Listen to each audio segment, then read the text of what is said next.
ਸਤਿ ਸ਼੍ਰੀ ਅਕਾਲ ਜੀ, ਤੁਸੀਂ ਦੇਖ ਰਹੇ ਹੋ ਦਾ ਟੀਵੀ NRI ਅਤੇ ਮੈਂ ਹਾਂ ਤੁਹਾਡੇ ਨਾਲ ਪ੍ਰਿਆ। ਬੇਟੀ ਪੜਾਓ ਬੇਟੀ ਬਚਾਓ ਇਹ ਸਲੋਗਨ ਤੁਹਾਨੂੰ ਠੀਕ ਲੱਗ ਰਿਹਾ ਹੈ?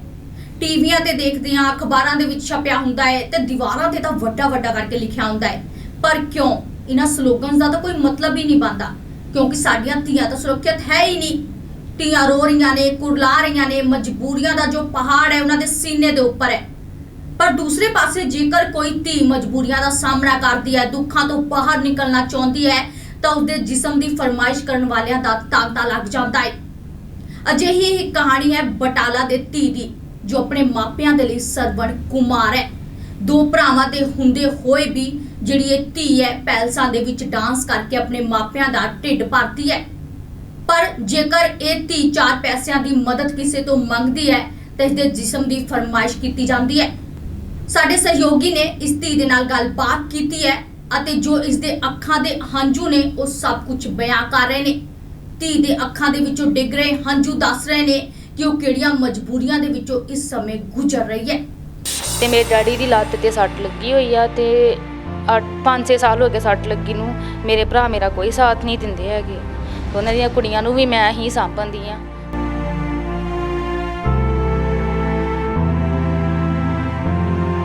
हो सकता मेरा भी विआह होया ही, मैं अपने माँ प्यो की खातर मोथों भी तलाक ले लिया कि नहीं मैं अपने माँ प्यो ने अपने नाल ही रखना। हुण नहीं ते कोई नहीं आंदा जो तलाक लिया। मेरे भरा पहला उदों कहंदे तू तलाक ले ला, कोई गल नहीं तेरे नाल आ।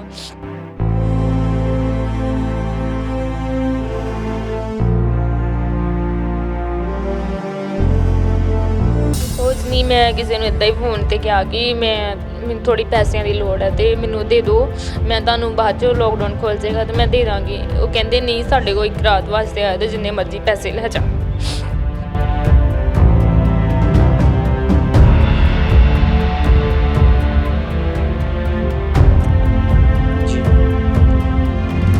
ਪੁੱਤ ਵੰਡਾਉਣ ਜ਼ਮੀਨਾਂ ਤੇ ਧੀਆਂ ਦੁੱਖ ਵੰਡਾਉਂਦੀਆਂ ਨੇ, ਇਹ ਬਿਲਕੁਲ ਹਕੀਕਤ ਹੈ।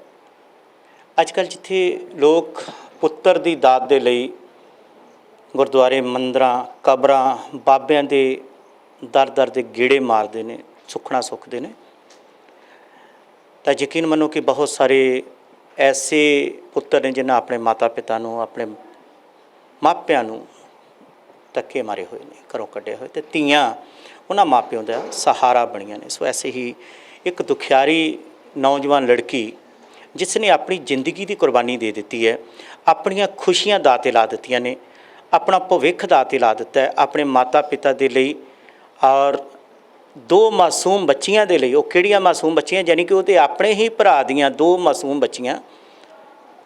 ਇਹਦਾ ਭਰਾ, 2 ਭਰਾ ਨੇ ਇਸ ਬੱਚੀ ਦੇ, ਲੇਕਿਨ ਇਹਦੀਆਂ ਅੱਗੋਂ ਜਿਹੜੀਆਂ ਆਪਣੇ ਭਰਾ ਦੀਆਂ 2 ਲੜਕੀਆਂ ਨੇ, ਉਹ ਇਨਸਾਨ ਆਪਣੀਆਂ ਬੇਟੀਆਂ ਦਾ ਵੀ ਨਹੀਂ ਬਣਿਆ, ਆਪਣੀ ਭੈਣ ਦਾ ਉਹਨੇ ਕੀ ਬਣਨਾ ਸੀ। ਸੋ ਉਹ ਵੀ ਇਹ ਲੜਕੀ ਪਾਲ ਰਹੀ ਹੈ। ਇਸ ਲੜਕੀ ਦੀ ਦੁੱਖ ਭਰੀ ਦਾਸਤਾਨ ਸੁਣ ਕੇ ਅਸੀਂ ਇੱਥੇ ਪਹੁੰਚੇ। ਇੱਥੇ ਆਣ ਕੇ ਜਦੋਂ ਮਾਹੌਲ ਦੇਖਿਆ ਤਾਂ ਕਹਿੰਦੇ ਨੇ ਕਿ ਪੱਥਰ ਦਿਲ ਵੀ ਪਸੀਜ ਜਾਵੇ, ਉਹਦੀਆਂ ਵੀ ਅੱਖਾਂ 'ਚ ਹੰਝੂ ਆ ਜਾਣ। ਸੋ ਐਸੇ ਹਾਲਾਤ ਇੱਥੇ ਦੇਖਣ ਨੂੰ ਮਿਲੇ। ਇੱਕ ਲੜਕੀ ਹੈ ਜਿਹਦੇ ਨਾਲ ਅਸੀਂ ਤੁਹਾਨੂੰ ਮਿਲਾਉਣ ਜਾ ਰਹੇ ਹਾਂ। ਕੀ ਨਾਂ ਤੁਹਾਡਾ? ਮੇਰਾ ਨਾਂ ਜੋਤੀ। ਜੋਤੀ, ਤੁਹਾਡਾ ਕਦੋਂ ਤੋਂ ਤੁਸੀਂ ਆਪਣੇ ਮਾਤਾ ਪਿਤਾ ਨੂੰ ਇਸ ਹਾਲਤ 'ਚ ਦੇਖਿਆ ਅਤੇ ਤੁਹਾਡੇ ਕਿੰਨੇ ਭਰਾ ਨੇ ਅਤੇ ਕਦੋਂ ਸਾਥ ਛੱਡ ਗਏ? ਮੇਰੇ 2 ਭਰਾ ਵਾ ਅਤੇ ਮੈਂ ਆਪਣੇ ਮਾਂ ਪਿਓ ਨੂੰ ਮਤਲਬ ਕਿ 18 ਸਾਲ ਦੀ ਉਮਰ ਵਿੱਚ ਹੀ ਇਹਨਾਂ ਨੂੰ ਸਾਂਭਦੀ ਹਾਂ। ਮੈਨੂੰ ਕੰਮ ਕਰਦੀ ਨੂੰ 8-9 ਸਾਲ ਹੋ ਚੱਲੇ ਆ, ਉਦੋਂ ਦਾ ਹੀ ਮੈਂ ਹੀ ਇਹਨਾਂ ਨੂੰ ਸਾਂਭਦੀ ਹਾਂ। ਅਤੇ ਮੇਰੇ ਡੈਡੀ ਦੀ ਲੱਤ 'ਤੇ ਸੱਟ ਲੱਗੀ ਹੋਈ ਆ ਅਤੇ 5-6 ਸਾਲ ਹੋ ਗਏ ਸੱਟ ਲੱਗੀ ਨੂੰ। ਮੇਰੇ ਭਰਾ ਮੇਰਾ ਕੋਈ ਸਾਥ ਨਹੀਂ ਦਿੰਦੇ ਹੈਗੇ। ਉਹਨਾਂ ਦੀਆਂ ਕੁੜੀਆਂ ਨੂੰ ਵੀ ਮੈਂ ਹੀ ਸਾਂਭਦੀ ਹਾਂ। ਅਤੇ ਮੇਰਾ ਭਰਾ ਵੱਡਾ ਵਾ ਉਹ ਵੀ ਨਹੀਂ ਆਉਂਦਾ, ਜਿਹੜਾ ਛੋਟਾ ਉਹ ਵੀ ਨਹੀਂ ਆਉਂਦਾ, ਇਹਨਾਂ ਦੀ ਮੰਮੀ ਵੀ ਨਹੀਂ ਆਉਂਦੀ ਨਾ। ਸਾਨੂੰ ਕਦੇ ਕਦੇ ਫੋਨ ਕਰਦੇ ਆ, ਜਦੋਂ ਕੋਈ ਕਿਤੇ ਕੰਮ ਉਦੋਂ ਫੋਨ ਕਰਦੇ, ਉੱਦਾਂ ਫੋਨ ਨਹੀਂ ਕਰਦੇ। ਕੀ ਨਾਂ ਵੱਡੇ ਭਰਾ ਦਾ? ਛੋਟੇ ਦਾ ਕੀ ਨਾਂ? ਵੱਡੇ ਭਰਾ ਦਾ ਨਾਂ ਅਮਨ ਆ, ਛੋਟੇ ਦਾ ਨਾਂ ਹੈਪੀ ਆ। ਕਿੱਥੇ ਨੇ ਇਹ ਲੋਕ? ਇਹਨਾਂ ਨੂੰ ਲਾਹਨਤਾਂ ਪਾਉਣ, ਇਹਨਾਂ ਦੇ ਲਾਗੇ ਪੜੋਸੀ, ਇਹਨਾਂ ਦੇ ਲਾਗੇ ਦੋਸਤ, ਉਹ ਲੋਕ ਜਦੋਂ ਇਹਨਾਂ ਨੂੰ ਵੇਖਣ ਤੇ ਇਹਨਾਂ ਨੂੰ ਲਾਹਨਤਾਂ ਪਾਉਣ ਕਿ ਲਾਹਨਤੀਓ ਕੈਸੇ ਹੋ ਤੁਸੀਂ? ਤੁਹਾਡੀ ਭੈਣ ਤੁਹਾਡੇ ਮਾਂ ਪਿਓ ਨੂੰ, ਤੁਹਾਡੇ ਬੱਚਿਆਂ ਨੂੰ ਪਾਲ ਰਹੀ ਹੈ। ਹੁਣ ਮੈਂ ਕੀ ਕਹਿ ਸਕਦੀ ਹੈ, ਸਾਰਾ ਸਮਾਜ ਨੂੰ ਚਾਹੀਦਾ ਕੁਛ ਕਹਿਣ। ਉਹਨਾਂ ਪਤਾ ਹੈ ਕੁਝ ਕਿੱਥੇ ਨੇ? ਨਹੀਂ, ਉਹਨਾਂ ਦੋਨਾਂ ਦਾ ਨਹੀਂ ਪਤਾ ਕਿੱਥੇ ਕਿੱਥੇ ਨਹੀਂ। ਉਹ ਕਿਹੜੀ ਗੱਲੋਂ ਘਰੋਂ ਚਲ ਗਏ ਸੀ, ਕੀ ਕਹਿ ਕੇ ਗਏ? ਕੁਛ ਨਹੀਂ, ਦੋਨੋਂ ਅਸੀਂ ਕਹਿੰਦੇ ਕੰਮ ਤੇ ਚੱਲੇ ਆ, ਕੰਮ ਤੋਂ ਘਰ ਨਹੀਂ ਆਉਂਦੇ, ਕਿਤੇ ਫੋਨ ਕਰ ਦੇਣ ਸਾਨੂੰ ਤੇ ਨਹੀਂ ਪੁੱਛਣਾ, ਆਪਣੀ ਕੁੜੀਆਂ ਨੂੰ ਤੇ ਪੁੱਛਣ, ਕਮ ਸੇ ਕਮ ਕੁੜੀਆਂ ਬਾਰੇ ਵੀ ਨਹੀਂ ਪੁੱਛਦੇ, ਕਦੇ ਕਦੇ ਪੁੱਛ ਲੈਂਦੇ ਆ, ਨਹੀਂ ਤਾਂ ਨਹੀਂ ਪੁੱਛਦੇ। ਤੁਸੀਂ ਆਪਣੇ ਮਾਤਾ ਪਿਤਾ ਨੂੰ, ਇੱਕ ਤੁਹਾਡਾ ਬਜ਼ੁਰਗ ਬਾਪ ਆ, ਉਹਦੀ ਹਾਲਤ ਜਿਹੜੀ ਹੈ, ਉਹਨੇ ਕਦੋਂ ਤੋਂ ਉਹ ਰੋਜੀ ਰੋਟੀ ਕਰਦਾ ਸੀ, ਤੇ ਰੋਜੀ ਰੋਟੀ ਮਿਹਨਤ ਕਰਨੀ ਉਹਦੇ ਕੋਲ ਕਦੋਂ ਤੋਂ ਬੰਦ ਹੋ ਗਈ? ਉਹ 6 ਸਾਲ ਹੋ ਗਏ ਆ। 6 ਸਾਲ ਤੋਂ ਪਹਿਲਾਂ ਕੰਮ ਕਰਦੇ ਸੀ, ਅਸੀਂ ਕਿਸੇ ਦੇ ਘਰ ਰਹਿੰਦੇ ਹਾਂ, ਉਹ ਸਾਡੇ ਕੋਲ ਰੈਂਟ ਨਹੀਂ ਸੀ ਲੈਂਦਾ ਹੁੰਦਾ, ਵੈਸੇ ਉਹਦੇ ਘਰ ਰਹਿੰਦੇ ਹਾਂ। ਜਦੋਂ ਉਹਨਾਂ ਡੈਡੀ ਨੂੰ ਕੰਮ ਕਰਨਾ ਬੰਦ ਕਰਤਾ, ਉਦੋਂ ਦੇ ਫਿਰ ਉਹਨਾਂ ਨੇ ਉੱਥੋਂ ਹੀ ਆ ਗਏ ਹਾਂ। ਔਰ ਇਸ ਵੇਲੇ ਦੀ ਅਗਰ ਅਸੀਂ ਗੱਲ ਕਰੀਏ ਮੌਜੂਦਾ ਜਿੱਥੇ ਤੁਸੀਂ ਰਹਿ ਰਹੇ ਹੋ, ਕੀ ਕਿਰਾਇਆ ਦੇ ਰਹੇ ਹੋ? ਇੱਥੇ ਹੀ 3500 ਰੁਪਇਆ ਕਿਰਾਇਆ, ਬਿੱਲ ਵੱਖਰਾ, ਪਾਣੀ ਦਾ ਬਿੱਲ ਵੀ ਦਿੰਦੇ ਆ। ਤੇ ਤੁਹਾਡੇ ਪਿਤਾ ਬਿਮਾਰ ਨੇ, ਤੇ ਤੁਹਾਡੀ ਮਾਤਾ ਕੀ ਕਰਦੀ ਹੈ? ਉਹ ਇੱਦਾਂ ਮਿਹਨਤ ਮਜ਼ਦੂਰੀ ਕਰਦੇ ਆ ਉੱਥੇ ਮੰਡੀ ਵਿੱਚ। ਤੁਸੀਂ ਫਿਰ ਘਰ ਦਾ ਗੁਜ਼ਾਰਾ ਕੀ ਕਰਦੇ ਸੀ, ਕਾਹਦਾ ਕੰਮ ਕਰਦੇ ਰਹੇ? ਮੈਂ ਤੇ ਇੱਕ ਡਾਂਸ ਦਾ ਕੰਮ ਕਰਦੀ ਸੀ, ਉਹ ਵੀ ਲੋਕਡਾਊਨ ਦਾ ਕਰਕੇ ਬੰਦ ਹੋ ਗਿਆ, ਤੇ ਹੁਣ ਬਹੁਤ ਜ਼ਿਆਦਾ ਮੁਸ਼ਕਲ ਹੋਈ ਆ, ਸਿਰਫ ਮੰਮੀ ਦੇ ਸਿਰ ਤੇ ਹੀ ਘਰ ਚੱਲ ਲੈਂਦੇ ਆ। ਤੁਸੀਂ ਆਪਣੇ ਭਰਾਵਾਂ ਨੂੰ ਇਹ ਗੱਲ ਨਹੀਂ ਦੱਸੀ ਕਿ ਤੁਹਾਨੂੰ ਜਿੱਥੇ ਆਣ ਕੇ ਪਰਿਵਾਰ ਦੀ ਸਹਾਰਾ ਬਣਨਾ ਚਾਹੀਦਾ? 2 ਭਰਾ ਨੇ, ਇੱਕ ਭਰਾ ਤੁਹਾਡੇ ਪਿਤਾ ਦੀ ਖੱਬੀ ਬਾਂਹ ਬਣਦਾ, ਇੱਕ ਸੱਜੀ ਬਾਂਹ ਬਣਦਾ, ਦੋਵੇਂ ਭਰਾ ਤੁਹਾਡੇ ਸਿਰ ਦੀ ਛਾਂ ਬਣਦੇ, ਤੁਹਾਡੀ ਚੁੰਨੀ, ਤੁਹਾਡਾ ਸਿਰ ਕੱਜਦੇ, ਤੁਹਾਡੇ ਦੁਪੱਟੇ ਨਾਲ। ਇਹ ਭਰਾ ਕੈਸੇ ਨਿਕਲੇ? ਇਹਨਾਂ ਭਰਾਵਾਂ 'ਤੇ, ਇਹੋ ਜਿਹੇ ਭਰਾਵਾਂ 'ਤੇ ਮਾਣ ਹੋਣਾ ਚਾਹੀਦਾ ਹੈ, ਜਾਂ ਇਹੋ ਜਿਹੇ ਭਰਾਵਾਂ ਨੂੰ ਲਾਹਨਤਾਂ ਪੈਣੀਆਂ ਚਾਹੀਦੀਆਂ? ਨਹੀਂ, ਮਾਂ ਤੇ ਕਦੇ ਨਹੀਂ ਹੋ ਸਕਦਾ, ਨਹੀਂ ਕਦੇ ਨਹੀਂ ਹੋ ਸਕਦਾ। ਮੇਰਾ ਵੀ ਵਿਆਹ ਹੋਇਆ ਸੀ, ਮੈਂ ਆਪਣੇ ਮਾਂ ਪਿਓ ਦੀ ਖਾਤਰ ਮੈਂ ਉੱਥੋਂ ਵੀ ਤਲਾਕ ਲੈ ਲਿਆ ਕਿ ਨਹੀਂ, ਮੈਂ ਆਪਣੇ ਮਾਂ ਪਿਓ ਨੂੰ ਆਪਣੇ ਨਾਲ ਹੀ ਰੱਖਣਾ। ਹੁਣ ਨਹੀਂ ਇੱਥੇ ਉਹ ਕੋਈ ਨਹੀਂ ਆਉਂਦਾ। ਜਦੋਂ ਦਾ ਤਲਾਕ ਲਿਆ, ਮੇਰੇ ਭਰਾ ਪਹਿਲਾਂ ਉਦੋਂ ਕਹਿੰਦੇ ਤੂੰ ਤਲਾਕ ਲੈ ਲਾ, ਕੋਈ ਗੱਲ ਨਹੀਂ, ਅਸੀਂ ਤੇਰੇ ਨਾਲ ਆ। ਤੇ ਜਦੋਂ ਦਾ ਤਲਾਕ ਲਿਆ, ਹੁਣ ਕੋਈ ਨਹੀਂ ਪੁੱਛਦਾ ਹੈਗਾ ਵੀ ਕਿੱਥੇ ਹੋ ਤੂੰ, ਕਿੱਥੇ ਨਹੀਂ, ਕਿੱਦਾਂ ਨਹੀਂ, ਨਾ ਕੁਛ ਨਹੀਂ। ਤੁਸੀਂ ਆਪਣੀ ਜ਼ਿੰਦਗੀ ਜਿਹੜੀ ਹੈ, ਵਿਆਹੁਤਾ ਜ਼ਿੰਦਗੀ, ਇਹ ਜੋ ਤਲਾਕ ਹੈ, ਤੁਹਾਡੇ ਪਤੀ ਨਾਲ ਝਗੜੇ ਨਾ ਹੋਇਆ, ਜਾਂ ਤੁਸੀਂ ਆਪਣੀ ਮਰਜ਼ੀ ਸਿਰਫ ਆਪਣੇ ਮਾਪਿਓ ਦੀ ਖਾਤਰ ਲੈ ਕੇ? ਨਹੀਂ, ਆਪਣੇ ਮਾਂ ਪਿਓ ਦੀ ਖਾਤਰ ਝਗੜਾ ਤੇ ਬਸ ਇੱਕ ਵਿੱਚ ਇਹੀ ਇੱਕ ਟੌਪਿਕ ਹੀ, ਬਸ ਟੌਪਿਕ ਹੀ ਰੱਖਣਾ ਸੀ ਲੜਾਈ ਦਾ, ਤੇ ਬਸ ਬਾਕੀ ਸਾਰਾ ਕੋ ਰੀਜ਼ਨ ਮੇਰਾ ਮਾਂ ਪਿਓ ਹੀ, ਬਸ ਹੋਰ ਕੁਛ ਨਹੀਂ ਹੈ। ਤੁਸੀਂ 2 ਮਾਸੂਮ ਬੱਚੀਆਂ ਨੂੰ ਵੀ ਪਾਲ ਰਹੇ ਹੋ, ਮਾਂ ਪਿਓ ਨੂੰ ਵੀ ਪਾਲ ਰਹੇ ਹੋ, ਭਵਿੱਖ ਕੀ ਹੈ ਤੁਹਾਡਾ? ਮੇਰਾ ਭਵਿੱਖ ਕੋਈ ਨਹੀਂ ਹੈਗਾ ਵੀ, ਮੈਂ ਬਸ ਆਪਣੇ ਮਾਂ ਪਿਓ ਦੀ ਮਦਦ ਕਰਨਾ ਜਿੰਨੀ ਹੋਏਗੀ ਉਨੀ ਕਰਨਾ ਚਾਹੁੰਦੀ, ਪਰ ਮੈਂ ਹੁਣ ਉਹ ਵੀ ਨਹੀਂ ਕਰ ਸਕਦੀ। ਮੈਂ ਕਿਤੇ ਕੰਮ ਵੀ ਨਹੀਂ ਕਰ ਸਕਦੀ, ਮੇਰੇ ਭਤੀਜੀਆਂ ਇਕੱਲੀਆਂ ਹੁੰਦੀਆਂ ਘਰੇ, ਉਹਨਾਂ ਨੂੰ ਮੈਂ ਇਕੱਲੀਆਂ ਘਰ ਵੀ ਨਹੀਂ ਛੱਡ ਸਕਦੀ, ਸਿਰਫ ਮੰਮੀ ਆ, ਮੰਮੀ ਦੇ ਸਿਰ 'ਤੇ ਹੀ ਆ ਬਸ। ਤੁਹਾਡੀ ਮਦਦ ਕਰਨ ਲਈ ਕਦੀ ਕਿਸੇ ਨੇ ਹੱਥ ਨਹੀਂ ਅੱਗੇ ਵਧਾਇਆ, ਕਿ ਜਾਂ ਹਰ ਇੱਕ ਨੇ ਤੁਹਾਨੂੰ ਵਹਿਸ਼ੀ ਨਜ਼ਰ ਨਾਲ ਦੇਖਿਆ? ਅਗਰ ਕਿਸੇ ਕੋਲੋਂ ਕਦੀ ਕਿਸੇ ਨੇ ਮਦਦ ਮੰਗੀ ਹੋਵੇ, ਮੈਂ ਹੁਣ ਬੜਾ ਕੌੜਾ ਜਿਹਾ ਇੱਕ ਸਵਾਲ ਕਰਨ ਲੱਗਾ ਕਿ ਕਿਸੇ ਦੀ ਕੋਈ ਮਦਦ ਵਾਸਤੇ ਜਦੋਂ ਤੁਹਾਨੂੰ ਕਿਸੇ ਨੇ ਕਿਹਾ ਹੋਵੇ ਜਾਂ ਤੁਸੀਂ ਮੰਗੀ ਹੋਵੇ, ਤੇ ਮਦਦ ਦੇ ਬਦਲੇ ਉਹਨਾਂ ਨੇ ਤੁਹਾਡੇ ਤੋਂ ਕੀ ਉਮੀਦ ਰੱਖੀ ਜਾਂ ਕੀ ਮੰਗ ਰੱਖੀ? ਨਹੀਂ, ਮਦਦ ਕੋਈ ਕਿਸੇ ਨੇ ਕਦੀ ਕਿਸੇ ਨੇ ਨਹੀਂ ਕੀਤੀ, ਕਿਸੇ ਨੇ ਵੀ ਨਹੀਂ ਕੀਤੀ ਮਦਦ। 1-2 ਵਾਰੀ ਕਿਸੇ ਕੋਲ ਇੱਦਾਂ ਹੀ ਹੈਲਪ ਮੰਗੀ, ਤਾਂ ਵੀ ਗੰਦੀਆਂ ਗੱਲਾਂ ਕਰਕੇ ਬਸ, ਤੇ ਕਹਿੰਦੇ ਇੱਦਾਂ ਆਇਆ ਤੇ ਪੈਸੇ ਲੈ ਜਾ, ਇੱਦਾਂ ਕਰਕੇ। ਮਤਲਬ ਸਿੱਧਾ ਜਿਹਾ ਕਿ ਤੁਹਾਡਾ ਜਿਸਮ ਦਾ ਮੁੱਲ ਪਾਉਂਦੇ ਸੀ? ਹਾਂਜੀ ਹਾਂਜੀ। ਕੀ ਕਹਿੰਦੇ ਸੀ, ਕੀ ਮੁੱਲ ਪਾਉਂਦੇ ਸੀ? ਕੁਛ ਤੇ ਆਵਾਜ਼ ਦਿੱਤੀ ਹੋਏਗੀ, ਕੋਈ ਗੱਲ ਤੇ ਐਸੀ ਕੀਤੀ ਹੋਏਗੀ ਜਿਹੜੀ ਤੁਹਾਡੇ ਹਿਰਦੇ ਨੂੰ ਚੀਰ ਗਈ ਹੋਏਗੀ? ਕੁਛ ਨਹੀਂ, ਮੈਂ ਕਿਸੇ ਨੂੰ ਇੱਦਾਂ ਹੀ ਫੋਨ 'ਤੇ ਕਿਹਾ ਕਿ ਮੈਨੂੰ ਥੋੜ੍ਹੀ ਪੈਸਿਆਂ ਦੀ ਲੋੜ ਹੈ ਅਤੇ ਮੈਨੂੰ ਦੇ ਦਿਓ, ਮੈਂ ਤੁਹਾਨੂੰ ਬਾਅਦ 'ਚੋਂ ਲੋਕਡਾਊਨ ਖੁੱਲ੍ਹ ਜਾਏਗਾ ਅਤੇ ਮੈਂ ਦੇ ਦਾਂਗੀ। ਉਹ ਕਹਿੰਦੇ ਨਹੀਂ, ਸਾਡੇ ਕੋਲ ਇੱਕ ਰਾਤ ਵਾਸਤੇ ਆਇਆ ਅਤੇ ਜਿੰਨੇ ਮਰਜ਼ੀ ਪੈਸੇ ਲੈ ਜਾ। ਤੁਸੀਂ ਉਹਨੂੰ ਨਾਰਾਜ਼ ਨਹੀਂ ਹੋਏ, ਗੁੱਸਾ ਨਹੀਂ ਆਇਆ ਤੁਹਾਡੇ ਮਨ 'ਚ? ਔਰ ਜੇ ਗੁੱਸਾ ਆਇਆ ਤਾਂ ਤੁਸੀਂ ਉਹਨੂੰ ਕੀ ਕਿਹਾ? ਕੁਛ ਨਹੀਂ, ਅੱਗੋਂ ਗਾਲਾਂ ਹੀ ਕੱਢੀਆਂ ਸੀ, ਹੋਰ ਕੁਛ ਨਹੀਂ, ਬੜਾ ਬੋਲਿਆ ਹੀ ਫਿਰ ਉਹਨੂੰ ਮੈਂ। ਉਸ ਤੋਂ ਬਾਅਦ ਉਹਨੇ ਮੈਨੂੰ ਕਦੇ ਫੋਨ ਨਹੀਂ ਕੀਤਾ, ਨਾ ਹੀ ਕਦੇ ਮੈਂ ਕੀਤਾ।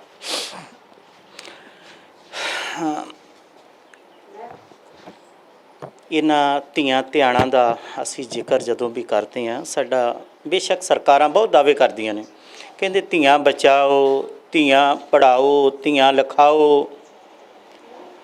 ਇਹ ਧੀ ਜਿਹੜੀ ਹੈ, ਇਹ ਉਸ ਬਜ਼ੁਰਗ ਦੀ ਧੀ ਹੈ ਜਿਹੜਾ ਬਜ਼ੁਰਗ ਪਿੱਛੇ ਬੈਠਾ ਹੈ, ਉਸ ਦੀ ਧੀ ਹੈ।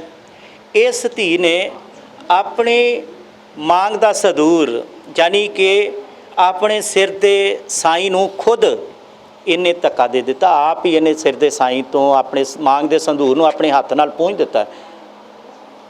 ਕਹਿ ਦਈਏ ਤਾਂ ਤਲਾਕ ਬਹੁਤ ਕਹਿਣਾ ਸੌਖਾ ਹੈ, ਬੜਾ ਔਖਾ ਲਫ਼ਜ਼ ਹੈ। ਸੋ ਇਸ ਲੜਕੀ ਨੇ ਸਿਰਫ ਉਸ ਬਜ਼ੁਰਗ ਦੀ ਖਾਤਰ, ਇਹ ਜੋ ਬੱਚੀ ਬਗਲ ਦੇ ਵਿੱਚ ਬੈਠੀ ਹੈ ਇਹਨਾਂ ਦੀ ਖਾਤਰ, ਔਰ ਇੱਕ ਬੱਚੀ ਜਿਹੜੀ ਬਾਜ਼ਾਰ ਇਹਦੀ ਮਾਤਾ ਦੇ ਨਾਲ ਗਈ ਹੈ ਉਹਦੀ ਖਾਤਰ ਆਪਣੀ ਵਿਆਹੁਤਾ ਜ਼ਿੰਦਗੀ ਜਿਹੜੀ ਹੈ ਉਹ ਵੀ ਇਹਨੇ ਬਰਬਾਦ ਕਰ ਲਈ। ਆਪਣਾ ਭਵਿੱਖ ਜਿਹੜਾ ਹੈ ਉਹਦੀ ਪਰਵਾਹ ਨਹੀਂ ਕੀਤੀ। ਵੈਸੇ ਕੋਈ ਵੀ ਇੱਕ ਔਰਤ ਦੇ ਬਹੁਤ ਸੁਪਨੇ ਹੁੰਦੇ ਆ। ਔਰਤ ਕੋ ਕਹਾਂ ਲੜਕੀ ਦੇ ਬਹੁਤ ਸੁਪਨੇ ਹੁੰਦੇ। ਤੁਸੀਂ ਵੀ ਇੱਕ ਯੂਥ ਹੋ, ਲੜਕੀ ਹੋ, ਤੁਹਾਡੇ ਵੀ ਤਾਂ ਬਹੁਤ ਸਾਰੇ ਸੁਪਨੇ ਹੋਣਗੇ, ਬਹੁਤ ਸਾਰੇ ਚਾਅ ਹੋਣਗੇ, ਬਹੁਤ ਸਾਰੇ ਉਮੰਗਾਂ ਹੋਣਗੀਆਂ।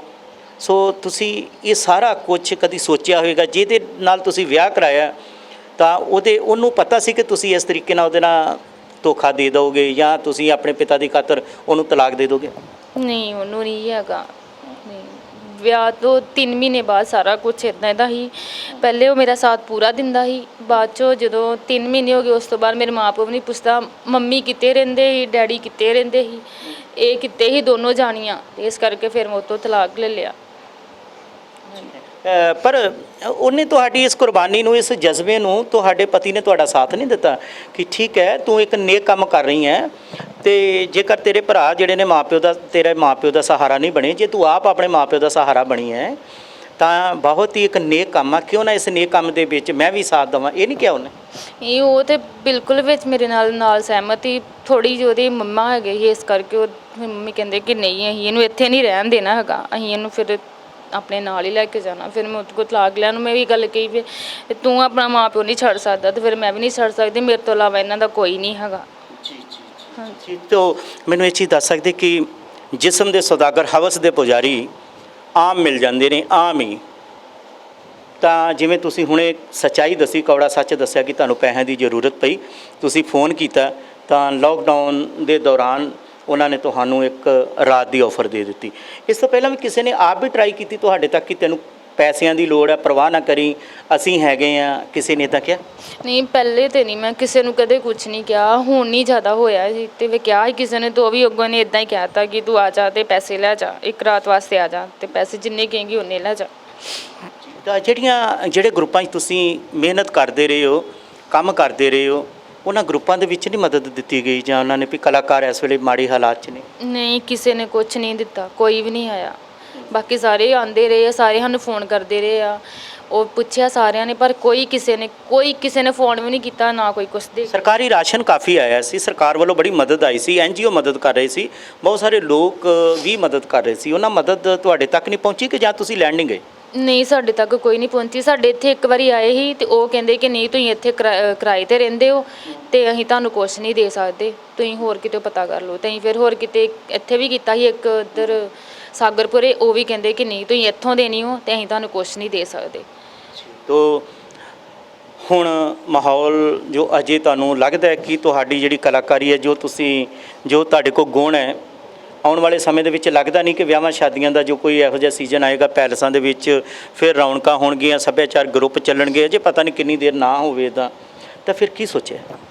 ਫਿਰ ਕੀ ਸੋਚਿਆ, ਇੱਦਾਂ ਹੀ ਆ, ਜੇ ਮੰਮੀ ਜਾਂਦੀ ਹੈ ਫਿਰ ਮੈਂ ਵੀ ਕਿਤੇ ਨਾ ਕਿਤੇ ਚੱਲ ਜਾਵਾਂਗੀ ਤੇ ਦਿਹਾੜੀ ਕਰਨ ਵਾਸਤੇ। ਤੁਹਾਨੂੰ ਪਤਾ ਫਿਰ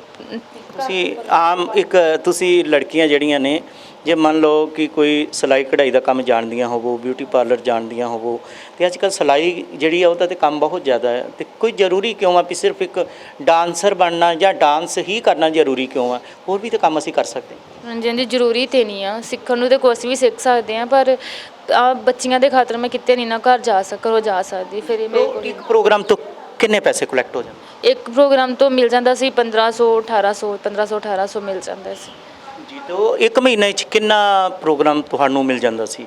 ਇੱਕ ਮਹੀਨੇ ਵਿੱਚ ਅਸੀਂ 20-25,000 ਰੁਪਈਆ ਕਮਾ ਲੈਂਦੇ ਸੀ। ਠੀਕ ਹੈ, ਤਾਂ ਘਰ ਆਸਾਨੀ ਨਾਲ ਚੱਲਦਾ? ਹਾਂਜੀ, ਉਦੋਂ ਆਸਾਨੀ ਨਾਲ ਚੱਲਦਾ ਸੀ। ਇਹ ਇੱਕਦਮ ਇਹ ਜਿਹੜੀ ਤੁਹਾਡੀ ਮਿਹਨਤ ਸੀ, ਇਹ ਤਾਂ ਤੁਹਾਡੇ ਕੋਲ ਹੁਨਰ ਤੇ ਹੈਗਾ, ਪਰ ਅੱਗੋਂ ਹੁਣ ਆਰਡਰ ਨਾ ਹੋਣ ਕਰਕੇ, ਅੱਗੋਂ ਬੁਕਿੰਗ ਨਾ ਹੋਣ ਕਰਕੇ? ਹਾਂਜੀ, ਹੁਣ ਤੇ ਬਹੁਤ ਮੁਸ਼ਕਲ ਹੋਈ ਹੈ ਜੀ। ਚਲੋ, ਤੋ ਹੁਣ ਕੀ ਕਹਿਣਾ ਚਾਹੋਗੇ ਜੇ ਕਿਸੇ ਦੇ ਕੋਲੋਂ ਤੁਹਾਨੂੰ ਇਹ ਦਰਸ਼ਕ ਦੇਖ ਰਹੇ ਨੇ, ਬਹੁਤ ਸਾਰੇ ਦਾਨੀ ਸੱਜਣ ਵੀ ਇਹਨਾਂ ਦੇ ਵਿੱਚ ਹੋਣਗੇ, ਬਹੁਤ ਸਾਰੇ ਐਸੇ ਲੋਕ ਨੇ, ਐਸੇ NGO ਨੇ ਜਿਹੜੀਆਂ ਬੱਚੀਆਂ ਦੀ ਮਦਦ ਕਰਦੀਆਂ ਨੇ, ਗਰੀਬ, ਬੇਸਹਾਰੇ, ਲੋੜਵੰਦ, ਜ਼ਰੂਰਤਮੰਦ ਜਿਹੜੇ ਲੋਕ ਨੇ ਉਹਨਾਂ ਦੇ ਨਾਲ ਖੜਦੇ ਨੇ, ਉਹਨਾਂ ਦੇ ਹੱਕਾਂ ਦੀ ਆਵਾਜ਼ ਉਠਾਉਂਦੇ ਨੇ। ਤੁਸੀਂ ਉਹਨਾਂ ਨੂੰ ਕੁਝ ਕਹਿਣਾ ਚਾਹੋ? ਕੁਛ ਨਹੀਂ, ਮੈਂ ਇਹੀ ਚਾਹੁੰਦਾ ਕਿ ਮੇਰੀ ਮਦਦ ਕਰ ਦੋ, ਬਸ ਮੇਰੇ ਡੈਡੀ ਠੀਕ ਹੋ ਜਾਣ। ਮੇਰੀ ਮੰਮੀ ਵੀ ਉੱਥੇ ਜਾਂਦੇ ਆ, ਬੜੇ ਪਰੇਸ਼ਾਨ ਆ ਅਸੀਂ, ਮੇਰੇ ਭਰਾ ਮੇਰਾ ਸਾਥ ਨਹੀਂ ਦਿੰਦੇ, ਮੇਰੀ ਭਰਜਾਈ ਵੀ ਮੇਰਾ ਸਾਥ ਨਹੀਂ ਦਿੰਦੀ, ਬਸ ਮੈਂ ਇਕੱਲੀ ਹਾਂ। ਮੈਂ 3500 ਰੈਂਟ ਵੀ ਦਿੰਦੀ ਹਾਂ, ਨਾਲ ਬਿੱਲ ਵੀ ਦਿੰਦੀ ਹਾਂ, ਬੜਾ ਮੁਸ਼ਕਲ ਹੋਇਆ। ਮੈਂ ਇਹੀ ਚਾਹੁੰਦੀ ਹਾਂ ਕਿ ਮੇਰੀ ਮਦਦ ਕੀਤੀ ਜਾਏ। ਸੋ ਦਰਸ਼ਕੋ, ਔਰ ਰੱਬ ਰੂਪ ਗੁਰੂ ਦੀ ਸਾਧ ਸੰਗਤ ਔਰ ਖਾਸ ਕਰਕੇ ਦਾਨੀ ਸੱਜਣੋ, ਅਗਰ ਤੁਸੀਂ ਇਸ ਬੱਚੀ ਦਾ, ਇਸ ਧੀ ਦਾ, ਇਸ ਮੁਟਿਆਰ ਦਾ ਤੁਸੀਂ ਦੁੱਖ ਦਰਦ ਸਮਝਦੇ ਹੋ, ਮਹਿਸੂਸ ਕੀਤਾ ਹੈ, ਇਹਦੇ ਅਥਰੂਆਂ ਨੂੰ, ਇਹਦੇ ਹੰਝੂਆਂ ਨੂੰ ਔਰ ਇਹਦੀ ਪੀੜਾ ਨੂੰ ਅਗਰ ਤੁਸੀਂ ਮਹਿਸੂਸ ਕੀਤਾ ਔਰ ਹੰਝੂਆਂ ਦੀ ਕਦਰ ਕਰੋਗੇ ਤਾਂ ਮੈਂ ਜ਼ਰੂਰ ਸਮਝਾਂਗਾ ਕਿ ਤੁਸੀਂ ਆਉਣ ਵਾਲੇ ਦਿਨਾਂ ਦੇ ਵਿੱਚ ਇਹਦੀ ਮਦਦ ਜ਼ਰੂਰ ਕਰੋਗੇ, ਦਿਲ ਖੋਲ੍ਹ ਕੇ ਕਰੋਗੇ। ਸੋ ਵੈਸੇ ਤਾਂ ਬਹੁਤ ਸਾਰੀਆਂ NGO ਨੇ ਜਿਹੜੀਆਂ ਇਹੋ ਜਿਹੇ ਪਰਿਵਾਰਾਂ ਦੀ ਮਦਦ ਕਰਦੀਆਂ ਨੇ, ਪਰ ਇਹਦੇ ਤੱਕ ਮਦਦ ਕਿਸੇ ਦੀ ਨਹੀਂ ਪਹੁੰਚੀ ਹੈਗੀ। ਇਹਦੇ ਆਪਣੇ ਸਕੇ ਭਰਾ ਇਹ ਤੋਂ ਬੇਮੁਖ ਹੋ ਗਏ। ਇਹਦੇ ਸਕੇ ਭਰਾ ਇਹਦੇ ਬੋਝ ਵੰਡਾਉਣ ਦੀ ਬਜਾਏ ਤੇ ਇਹਦਾ ਬੋਝ ਇਹਦੇ 'ਤੇ ਬੋਝ ਬਣ ਗਏ, ਯਾਨੀ ਕਿ ਆਪਣਾ ਹੀ ਬੋਝ, ਯਾਨੀ ਕਿ ਆਪਣੀਆਂ 2 ਧੀਆਂ, ਉਹਨਾਂ ਦਾ ਵੀ ਖਰਚਾ ਇਹ ਬੱਚੀ ਜਿਹੜੀ ਹੈ, ਇਹ ਧੀ ਜਿਹੜੀ ਸਾਹਮਣੇ ਬੈਠੀ ਹੈ, ਚੁੱਕ ਰਹੀ ਹੈ। ਸੋ ਮੈਂ ਤਾਂ ਇਹੀ ਚਾਹਾਂਗਾ ਕਿ ਪੰਜਾਬ ਸਰਕਾਰ ਦੇ ਅਗਰ ਕੋਈ ਪ੍ਰਸ਼ਾਸਨਿਕ ਅਧਿਕਾਰੀ ਇਸ ਪ੍ਰੋਗਰਾਮ ਨੂੰ ਦੇਖ ਰਹੇ ਨੇ, ਅਗਰ ਤੁਸੀਂ ਸਮਝਦੇ ਹੋ ਕਿ ਇਹਨਾਂ ਦੀ ਮਦਦ ਹੋਵੇ, ਇਹਨਾਂ ਬੱਚੀਆਂ ਨੂੰ ਵੱਧ ਤੋਂ ਵੱਧ ਸਰਕਾਰੀ ਸਹਾਇਤਾ ਕੋਈ ਦਵਾਈ ਜਾ ਸਕੇ, ਤੇ ਜਿਵੇਂ ਵੀ ਤੁਸੀਂ ਇਹਨਾਂ ਦੀ ਮਦਦ ਕਰ ਸਕਦੇ ਹੋ ਤੁਸੀਂ ਮਦਦ ਜ਼ਰੂਰ ਕਰੋ।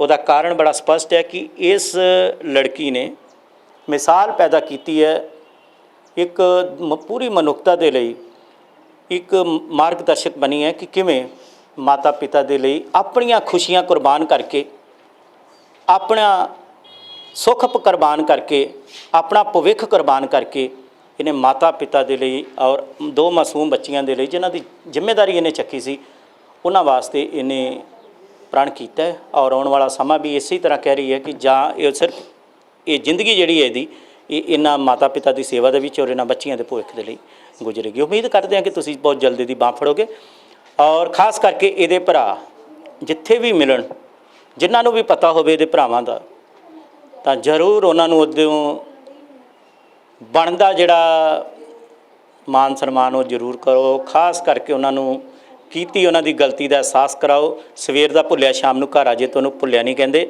ਸੋ ਹੋ ਸਕਦਾ ਕਿ ਇਹਦੇ ਭਰਾ ਵੀ ਆਣ ਕੇ ਪਹੁੰਚ ਕੇ ਤੇ ਬਹੁਤ ਹੀ ਜਲਦ ਭਵਿੱਖ ਦੇ ਵਿੱਚ ਇਹਦਾ ਸਹਾਰਾ ਬਣ ਜਾਣ। ਸੋ ਸੁਣਿਆ ਤੁਸੀਂ ਇਸ ਧੀ ਰਾਣੀ ਦੇ ਮਜਬੂਰੀਆਂ ਦਾ ਕਿੱਸਾ। ਇਸ ਮੌਕੇ ਤੇ ਸਾਡੇ ਸਹਿਯੋਗੀ ਪੱਤਰਕਾਰ ਰਿਸ਼ਪਾਲ ਸਿੰਘ ਨੇ ਹਿਊਮਨ ਰਾਈਟਸ ਦੇ ਮੈਂਬਰਾਂ ਦੇ ਨਾਲ ਵੀ ਗੱਲਬਾਤ ਕੀਤੀ। ਹਿਊਮਨ ਰਾਈਟਸ ਦੇ ਮੈਂਬਰ ਮਹਿਲਾਵਾਂ ਨੇ ਦੱਸਿਆ ਕਿ ਉਹ ਧੀ ਰਾਣੀ ਦੀ ਜ਼ਰੂਰ ਮਦਦ ਕਰਨਗੇ ਅਤੇ ਉਹਨਾਂ ਨੇ ਕੈਮਰੇ ਦੇ ਅੱਗੇ ਇਸ ਨੌਜਵਾਨ ਧੀ ਨੂੰ ਕੀ ਦਿਲਾਸਾ ਦਿੱਤਾ, ਆਓ ਸੁਣਦੇ ਹਾਂ। ਪੀੜਤ ਲੜਕੀ ਦਾ ਦੁੱਖੜਾ ਸੁਣ ਕੇ ਹਿਊਮਨ ਰਾਈਟਸ ਤੋਂ ਕੁਝ ਮਹਿਲਾਵਾਂ ਜਿਹੜੀਆਂ ਨੇ ਉਹਨਾਂ ਦੇ ਘਰ ਪਹੁੰਚਦੀਆਂ ਨੇ ਔਰ ਉਸ ਲੜਕੀ ਦੀ ਮਦਦ ਦੇ ਬਾਰੇ ਉਹ ਕੀ ਕਹਿੰਦੇ ਨੇ, ਆਓ ਅਸੀਂ ਹਿਊਮਨ ਰਾਈਟਸ ਦੀ ਇਹ ਮੈਂਬਰ ਨੇ ਸਾਡੇ ਨਾਲ ਗੀਤਾ ਬਟਵਾਲ ਜੀ, ਉਹਨਾਂ ਤੋਂ ਜਾਣਦੇ ਹਾਂ। ਜੀ ਗੀਤਾ ਜੀ, ਅੱਜ ਇਹ ਲੜਕੀ ਜਿਹੜੀ ਹੈ ਇਹਦੇ ਦੁੱਖ ਨੂੰ, ਇਹਦੇ ਦਰਦ ਨੂੰ ਤੁਸੀਂ ਮਹਿਸੂਸ ਕੀਤਾ ਜਾਂ ਨਹੀਂ ਕੀਤਾ, ਪਹਿਲਾਂ ਇਹ ਦੱਸੋ। ਹਾਂਜੀ, ਬਹੁਤ ਜ਼ਿਆਦਾ ਕੀਤਾ, ਬਹੁਤ ਹੀ ਜ਼ਿਆਦਾ। ਜਿੱਦਾਂ ਕਿ ਇੱਕ ਸਾਡਾ ਆਪਣਾ ਪਰਿਵਾਰ ਸੀ, ਸਾਨੂੰ ਬਹੁਤ ਦੁੱਖ ਹੋਇਆ ਕਿ ਇਹਦੇ ਖਰਚਿਆਂ ਦੇ ਕਰਕੇ, ਆਪਣੇ ਭੈਣ ਭਰਾਵਾਂ ਦਾ ਸਾਥ ਛੱਡਣ ਕਰਕੇ ਇਹ ਲੜਕੀ ਇੰਨੀ ਕੁ ਮਜਬੂਰ ਹੈ ਕਿ ਇਹ ਇੱਥੋਂ ਤੱਕ ਕਿ ਆਪਣੇ ਘਰ ਦੇ ਕਿਰਾਏ ਦੀ ਵੀ ਮਜਬੂਰੀ ਪੈ ਗਈ, ਇਹਨੂੰ ਰੋਟੀ ਦੀ ਵੀ ਮਜਬੂਰੀ। 2 ਬੱਚੇ ਛੋਟੇ ਛੋਟੇ ਜੋ ਇਹਨਾਂ ਦੀ ਮੰਮੀ ਪਾਪਾ ਛੋੜ ਕੇ ਚੱਲ ਗਏ ਆ। ਇਹਦੀ ਮੰਮੀ ਦਿਹਾੜੀਆਂ ਕਰਨ ਡਈ, ਪਾਪਾ ਦੇ ਸੱਟਾਂ ਲੱਗੀਆਂ ਨੇ ਜੋ ਕਿ ਉਹਦਾ ਇਲਾਜ ਨਹੀਂ ਹੋ ਰਿਹਾ। ਪਰ ਸਾਡੀ ਜਿਹੜੀ ਸੰਸਥਾ ਹਿਊਮਨ ਰਾਈਟਸ ਹੈ ਉਹ ਇਹਨਾਂ ਦੀ ਹੈਲਪ ਜ਼ਰੂਰ ਕਰੇਗੀ, ਕਿਉਂਕਿ ਸਾਡੀ ਨਜ਼ਰ ਵਿੱਚ ਆ ਗਈ ਹੈ। ਇਸ ਕਰਕੇ ਅਸੀਂ ਇਹਨਾਂ ਦੀ ਜ਼ਰੂਰ ਹੈਲਪ ਕਰਾਂਗੇ। ਇਸ ਲਈ ਕਿਸ ਤਰ੍ਹਾਂ ਦੀ ਮਦਦ ਹਿਊਮਨ ਰਾਈਟਸ ਜਿਹੜੀ ਹੈ ਉਹ ਕਰ ਸਕਦੀ, ਕਿੱਦਾਂ ਦੀ ਮਦਦ ਹੋਏਗੀ? ਚਲੋ ਜੇ ਇਹਨਾਂ ਦੇ ਘਰ ਦਾ ਖਰਚਾ ਹੋਏਗਾ ਉਹ ਵੀ ਅਸੀਂ ਦੇਵਾਂਗੇ, ਜਾਂ ਕੋਈ ਬਿਜਲੀ ਦਾ ਬਿੱਲ, ਜਿੱਥੋਂ ਤੱਕ ਸਾਡੇ ਕੋਲ ਹੋ ਸਕੇ ਅਸੀਂ ਜ਼ਰੂਰ ਇਹਦੀ ਹੈਲਪ ਕਰਾਂਗੇ। ਕਿਉਂ ਇਹ ਲੜਕੀ ਸਾਡੀ ਆਪਣੀ ਬੱਚਿਆਂ ਵਰਗੀ ਹੈ ਤੇ ਇਹਦਾ ਦੁੱਖ ਦੇਖ ਕੇ ਸਾਨੂੰ ਆਪ ਖੁਦ ਇੰਨਾ ਕੁ ਦੁੱਖ ਲੱਗਾ ਵਾ ਕਿ ਸਾਨੂੰ ਅਸੀਂ ਦੱਸ ਨਹੀਂ ਪਾ ਰਹੇ। ਪਰ ਇੱਕ ਚੀਜ਼ ਹੈ, ਕੁਝ ਲੋਕਾਂ ਨੇ ਇਹਨੂੰ ਮਦਦ ਦੇ ਬਦਲੇ ਇਹਦੇ ਜਿਹੜਾ ਸੀਗਾ ਨਾ ਰਾਤ ਕੱਟਣ ਦੀ, ਜਿਸਮ ਦੀ ਮੰਗ ਰੱਖੀ ਸੀ ਇਹਦੇ ਅੱਗੇ।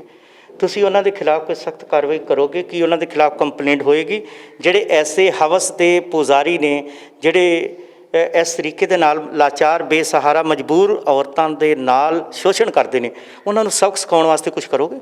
ਹਾਂਜੀ, ਸਾਡੀ ਜੋ ਸੰਸਥਾ ਵਾ ਇਹ ਲੇਡੀਜ਼ ਜੇ ਤਾਂ ਸਾਡੇ ਕੋਲ ਜਿਹੜੀ ਲੇਡੀ ਕੰਪਲੇਂਟ ਲੈ ਕੇ ਆਏਗੀ ਅਸੀਂ ਉਹਨਾਂ ਦੀ ਜ਼ਰੂਰ ਹੈਲਪ ਕਰਾਂਗੇ।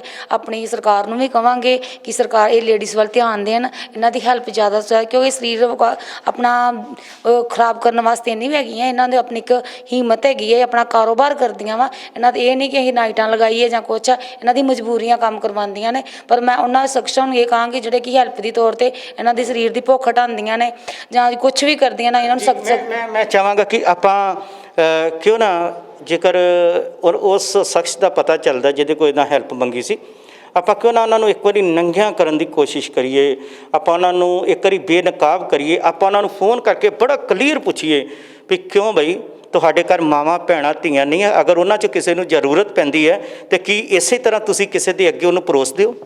ਹਾਂਜੀ, ਅਸੀਂ ਤਾਂ ਇਹੋ ਹੀ ਕਰਨਾ ਚਾਹੁੰਦੇ ਹਾਂ ਕਿ ਜੇ ਇਹ ਲੜਕੀ ਸਾਡਾ ਸਾਥ ਦੇ ਤਾਂ ਅਸੀਂ ਸਭ ਕੁਝ ਕਰ ਸਕਨੇ ਹਾਂ। ਇਹ ਮੇਨ ਗੱਲ ਇਹ ਹੈ ਕਿ ਜੇ ਉਹ ਸਾਡਾ ਸਾਥ ਦਿੰਦੀ ਹੈ ਤਾਂ ਇਹਦੇ ਨਾਲ ਜਿੱਥੋਂ ਤੱਕ ਚੱਲ ਸਕਨੇ ਹਾਂ। ਅਸੀਂ ਉਹਨਾਂ ਨੂੰ ਨੰਗੇ ਵੀ ਕਰ ਸਕਨੇ ਹਾਂ, ਉਹਨਾਂ ਨੂੰ ਸਜ਼ਾ ਵੀ ਦਿਵਾ ਸਕਨੇ ਹਾਂ, ਉਹਨਾਂ ਨੂੰ ਇਹ ਵੀ ਦੱਸ ਸਕਨੇ ਹਾਂ ਕਿ ਇੱਦਾਂ ਨਹੀਂ ਹੁੰਦਾ, ਹਾਂ ਤੁਹਾਡੀਆਂ ਵੀ ਮਾਵਾਂ ਭੈਣਾਂ ਘਰ ਹੈਗੀਆਂ ਵਾ, ਆਪਣੇ ਘਰ ਧਿਆਨ ਦੇਵੋ। ਇਹ ਮਜਬੂਰੀ ਕਰਕੇ ਵਿਚਾਰੀਆਂ ਕੰਮ ਕਰਨ ਡੀਆਂ ਵਾ, ਇਹਨਾਂ ਦੀ ਬੇਇੱਜ਼ਤੀ ਨਾ ਕਰੋ, ਇਹਦੀ ਇਨਸਲਟ ਨਾ ਕਰੋ। ਇਹ ਸਾਡੀਆਂ ਬੀਬੀਆਂ ਭੈਣਾਂ ਆਪਣੀਆਂ ਨੇ।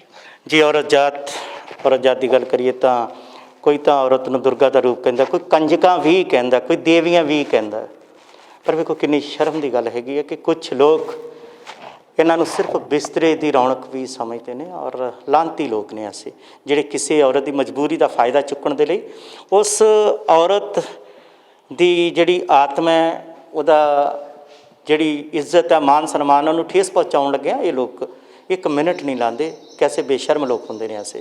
ਪਰ ਮੈਂ ਇੱਥੇ ਇੱਕ ਗੱਲ ਜ਼ਰੂਰ ਕਹਿਣੀ ਚਾਹੂੰਗਾ ਕਿ ਜੇਕਰ ਹਿਊਮਨ ਰਾਈਟਸ ਚਾਹੇ, ਪੀੜਤ ਲੜਕੀ ਚਾਹੇ ਔਰ ਕਾਨੂੰਨ ਚਾਹੇ ਤਾਂ ਉਹਨਾਂ ਲੋਕਾਂ ਨੂੰ ਚੱਕ ਕੇ ਬਣਦੀ ਸਖਤ ਕਾਰਵਾਈ ਉਹਨਾਂ 'ਤੇ ਕੀਤੀ ਜਾ ਸਕਦੀ ਹੈ ਜਿਹੜੇ ਲੋਕਾਂ ਨੇ ਇਸ ਬੱਚੀ ਨੂੰ ਮਦਦ ਦੇ ਬਦਲੇ ਇਹਦੇ ਸਰੀਰ ਦੀ ਮੰਗ ਕੀਤੀ ਸੀ ਔਰ ਇਹਦੇ ਜਿਸਮ ਦੀ ਜਿੰਨਾ ਮੰਗ ਕੀਤੀ ਸੀ।